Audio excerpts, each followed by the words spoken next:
Straight ahead on 12 News, soaking up Minnesota culture through baseball, an experience for 12 boys from a different continent. Then, learning from turtles. We'll get a really good idea of how they move around the lake over the course of the year. But first, a bad week to go without air conditioning. So you can open this application on a mobile phone. A tool to help you find designated cool zones. 12 News starts right now. Hello everyone, and thanks for joining us. Cooling off is going to be a challenge this week. An excessive heat warning goes into effect on Wednesday afternoon. Yeah, for those without air conditioning, it will be tough to escape the heat and humidity. As Carissa Wyatt reports, there are some dedicated public cooling centers that will help, and a high-tech way to find them. We're not used to heat in Minnesota, so it takes a while for a body to acclimate to it being too warm. With the mercury predicted to rise over 100 degrees this week, keeping cool will be a challenge as Mother Nature turns on her outdoor sauna. You know, as we get up into temperatures in the high 90s with high humidity, that makes people sick. The extreme heat can cause health problems, from heat rash to life-threatening conditions like heat stroke.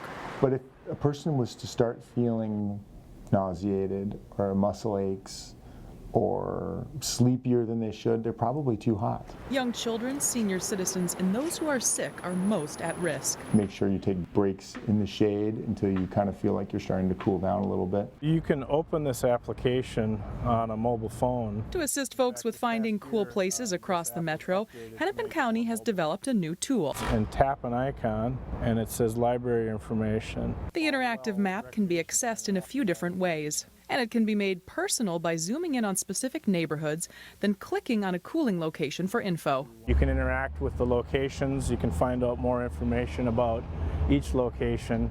Locations included on the map include rec centers, Salvation Armies, and libraries like this one here in Brooklyn Park. Staying hydrated and keeping cool are your best bets to beat the heat. In Brooklyn Park, Carissa Wyatt, 12 News. And we will have some information on how to access the app on our website. That's 12.tv.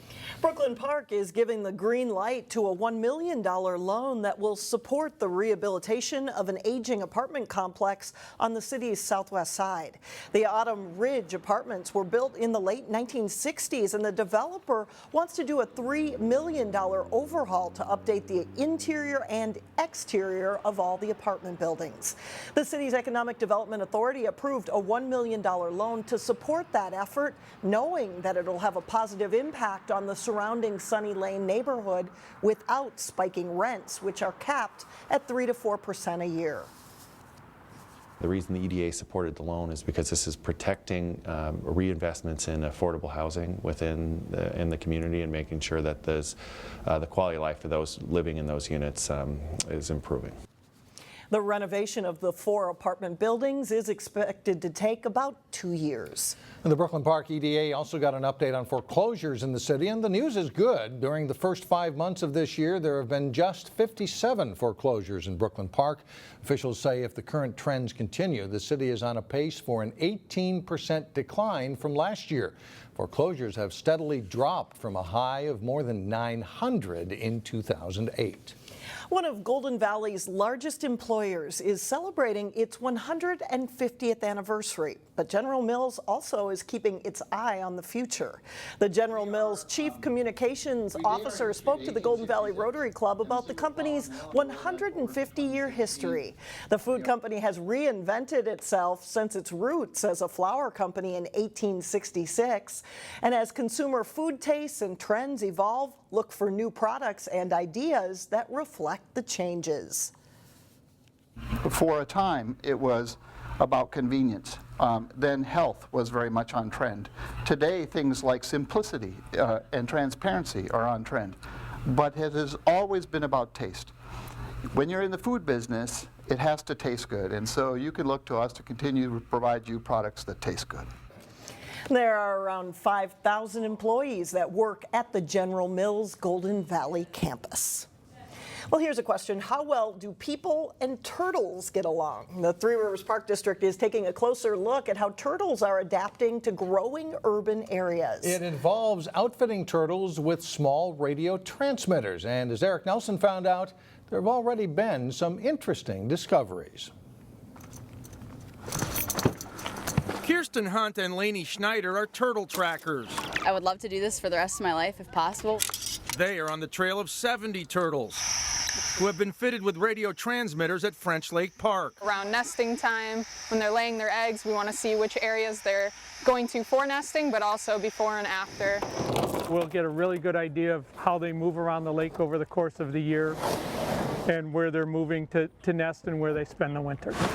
There are 3 kinds of turtles at French Lake: painted, We'll take GPS information, snapping, and spiny soft shell. 150, They are part of an extensive ecosystem, and we can just go out a little ways this way. smack dab in the middle of the densely populated Twin Cities metro. The weight of the radio is pretty minor. Using these tiny radios allows the Three Rivers Park District to monitor the impact that housing growth has had on their habitat. A lot of these turtles like to, in the spring, to lay out on logs and rocks, but as the shoreline gets developed, people don't want dead trees out in front of their houses, so they're cleaning a lot of that habitat up. The soft shells, they are all over the place. That's pretty cool to see how far they move in a day. I mean, we've seen them move over a mile.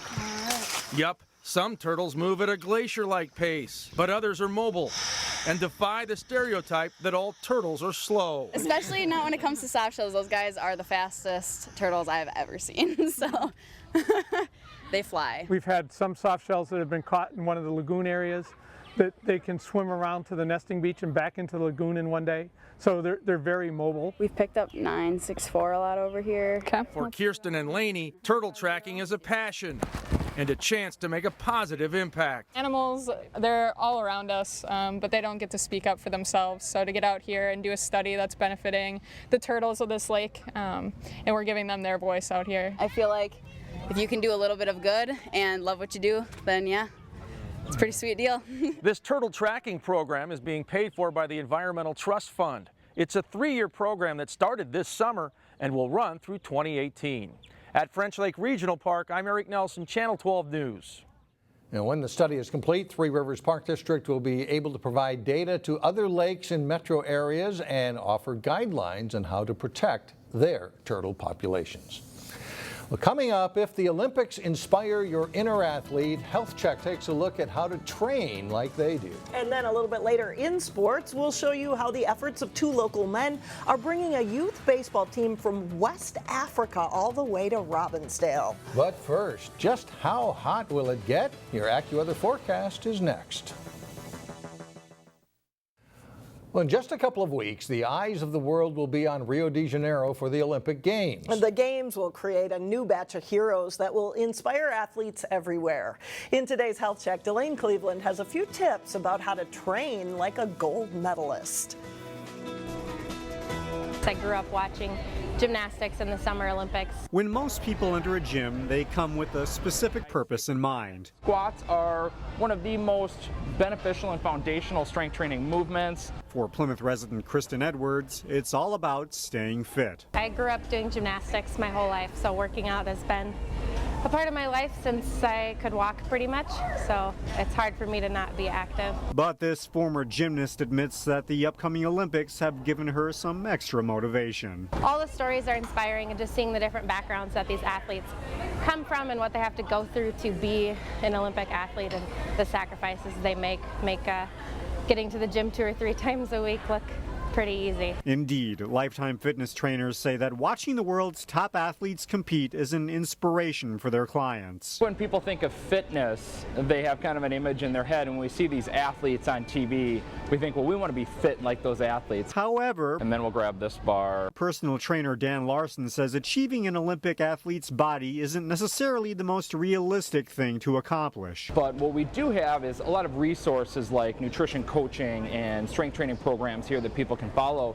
and it gives them that guidance similar to what these athletes at that level might have. Kristen, this is an overhead barbell squat, has received that guidance. She demonstrated several entry-level weightlifting movements. When people like her get the proper training, they can eventually progress to Olympic-style movements, such as the overhead snatch. Well, once you get the form down, which really doesn't take too long, maybe a couple of weeks to really master it, and then you just slowly add weight, and it's fun to see yourself kind of improve and be able able to add weight. She may not be a gold medalist, but she and others can certainly train like one. Just get in here and do it and have fun with it. In Plymouth, Delane Cleveland, 12 News.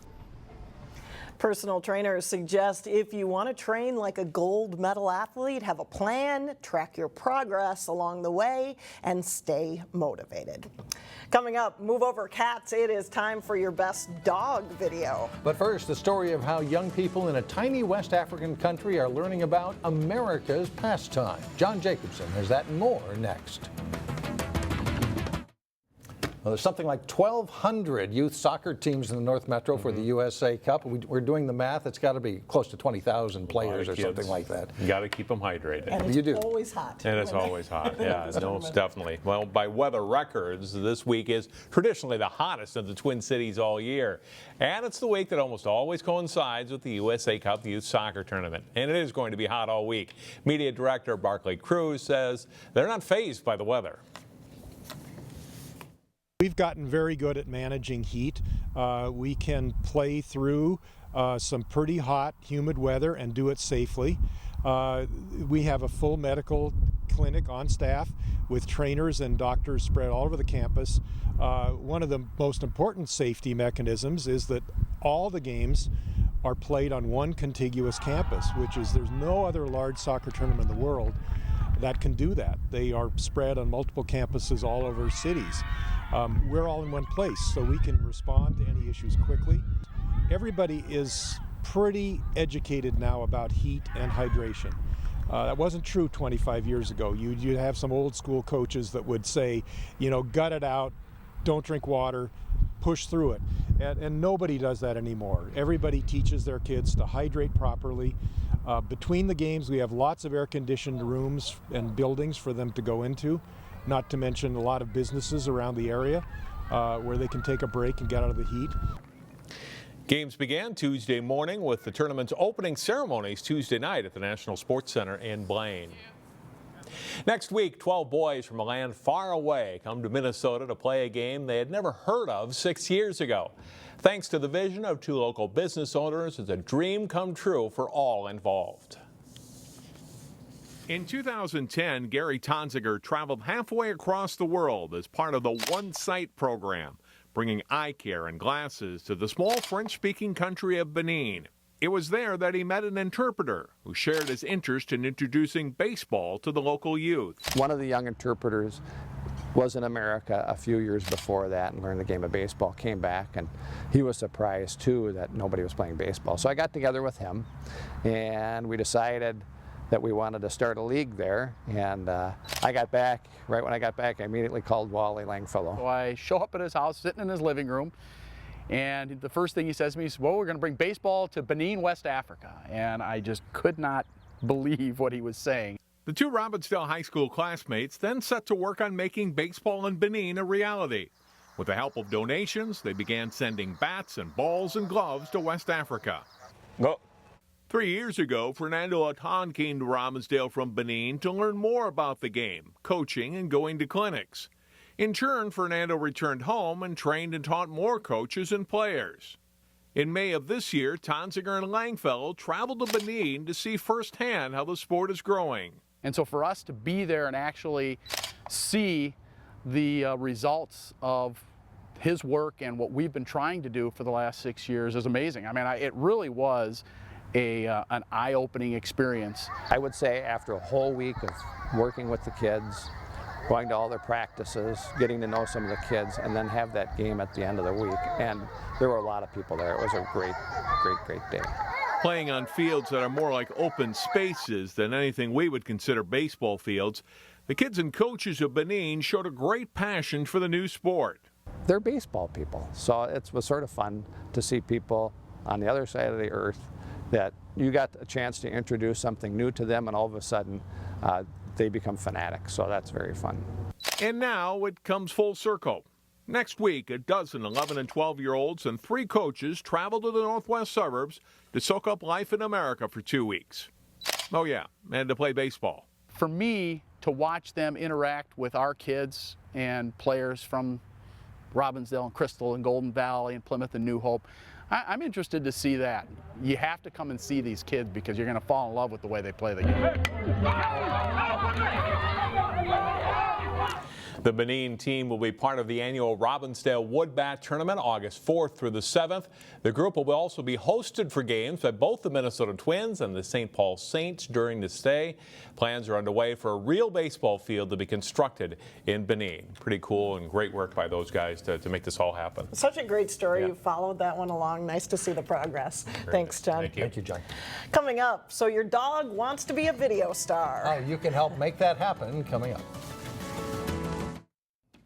The next Lassie or Rin Tin Tin could be discovered next month. Can Do Canines will be staging its first ever dog video festival. Can Do Canines in New Hope released this footage to encourage Twin Cities residents and their pets to submit their dog videos for this fun event. And if you think your puppy or pooch is ready for the big screen, this may be your chance. Can Do Canines will choose the best submissions and make a video montage to be shown on a large video screen at the festival in September.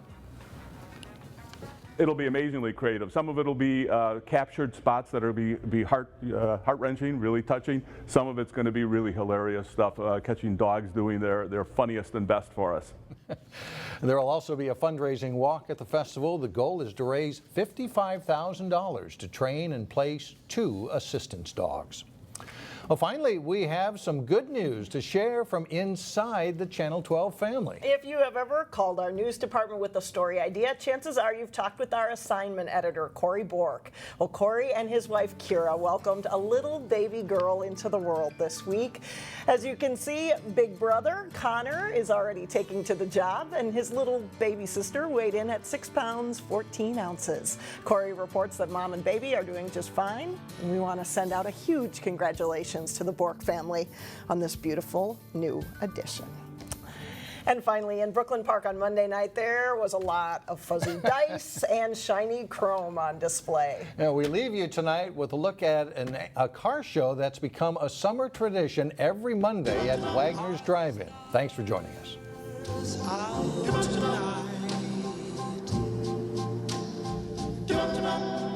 I don't know if it's cloudy or bright.